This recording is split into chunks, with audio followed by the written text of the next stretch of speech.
കർത്താവ് നിൻ്റെ ഉന്നതമായ നാമത്തിന് സ്വസ്ഥം ചെയ്യുന്ന കർത്താവെ, 39 വർഷം ഞാൻ അർപ്പിച്ച കൃപാന്റെ യോഗ്യതയാണ്. കൃപാസ്ഥാനത്താരെ ജീവനോടെ പ്രത്യക്ഷപ്പെട്ട മാതാവിൻ്റെ മധ്യസ്ഥത്തിൽ വീട്, ജോലി, വിവാഹം, വെളിച്ചം, വഴികൾ, വെള്ളം, ഇങ്ങനെ ഒരു അടിസ്ഥാന കാര്യങ്ങൾക്ക് വേണ്ടി കർത്താവെ വിഷമിക്കുന്നവരുണ്ട് ഈശോയെ. വിവാഹം ഒത്തുവരാത്തവരുണ്ട് ഈശോയെ. ഒത്തുവന്ന വിവാഹം പോയതിൻ്റെ പേരിൽ സങ്കടപ്പെട്ട് നടക്കുന്നവരുണ്ട് ഈശോയെ. അതുപോലെ ഒത്തുവന്ന വിവാഹം നടത്തി കൊടുക്കാൻ വേണ്ടി സാമ്പത്തികമായ വിഷയങ്ങളിൽ ഓരോരോ വാതിലും മുട്ടിക്കൊണ്ടിരിക്കുന്നവരുണ്ട്. മുട്ടി പരാജയപ്പെട്ടിട്ട് മനസ്സും ശരീരം തളർന്ന് വീട്ടിൽ വന്ന് കർത്താവ് പരസ്പരം വഴക്കിടുന്നവരുണ്ട്. ഞാൻ അന്നേ പറഞ്ഞല്ലോ വിചാരിച്ചിട്ടുണ്ട്, നിങ്ങൾ ഒരു വഴക്കും ആരും തമ്മിലിടരുത്. കർത്താവ് നിങ്ങളുടെ കാര്യം തീരുമാനിച്ചിട്ടുണ്ടെന്ന ബോധത്തിൽ ഒരുമിച്ച് പ്രാർത്ഥിക്കാൻ കർത്താവ് നിങ്ങളെ ശക്തിപ്പെടുത്തേണ്ടത് പ്രാർത്ഥിക്കുന്നു.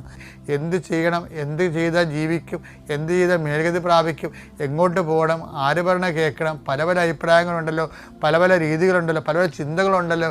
എന്ത് ചെയ്യണമെന്ന് അറിയാമ്പോൾ ആകെപ്പാട് മനസ്സ് മുട്ടി മൊഴിമുട്ടി കർത്താവ് മനസ്സ് കുഴങ്ങി ഒരു തീരുമാനം എടുക്കാൻ പറ്റുന്നവർ, കുഴങ്ങുന്നവർ കർത്താവിൻ്റെ എത്താൻ നിങ്ങൾ തളിക്കപ്പെടട്ടെ. കർത്താവ് ത്വക്ക് രോഗങ്ങളുടെ അനുഭവമുണ്ട് കർത്താവ്.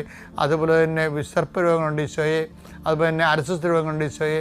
അതെല്ലാം വിശുദ്ധമായ രക്തം കഴുകണമെന്ന് പ്രാർത്ഥിക്കുന്ന ഈശോയെ.